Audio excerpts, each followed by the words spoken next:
കൊടകര പേരാമ്പ്രയിൽ കനാലിന്റെ റോഡിനോട് ചേർന്ന് കരിങ്കൽ കെട്ടിടിഞ്ഞത് അപകട ഭീഷണിയാകുന്നു. കരിങ്കൽ കെട്ടിടിഞ്ഞിട്ട് 1 വർഷത്തോളമായെങ്കിലും പുനർനിർമ്മിക്കുവാനുള്ള നടപടി ഉണ്ടായിട്ടില്ല. പേരാമ്പ്ര ചെറുകുന്ന് റോഡിലുള്ള ബ്രാഞ്ച് കനാലിന്റെ കരിങ്കൽ കെട്ടാണ് മാസങ്ങൾക്ക് മുൻപ് തകർന്നത്.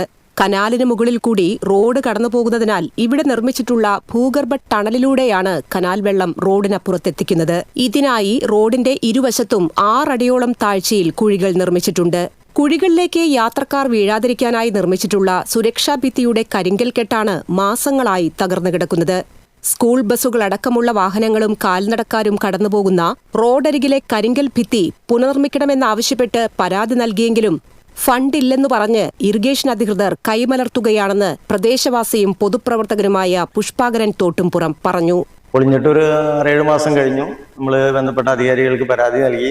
നാളിതുവരെ നടപടി ഉണ്ടായില്ല എന്ന് മാത്രമല്ല, അത് യാതൊരു കാരണവശാലും ഇപ്പോൾ പുതുക്കി പണിയുന്നതിന് സർക്കാരിൽ ഫണ്ടില്ല എന്നാണ് ഉദ്യോഗസ്ഥന്മാർ പറയുന്നത്. ഈ പാലം ഇങ്ങനെ കിടന്നാൽ നിരവധിയായ വാഹനങ്ങൾ, അത് ബസ്സടക്കം നമ്മുടെ സരസ്വതി വിദ്യാനികേതനിലെ സ്കൂൾ ട്രിപ്പ് ബസ്സുകൾ നിരവധിയാണ് ഇതിലെ പോകുന്നത്.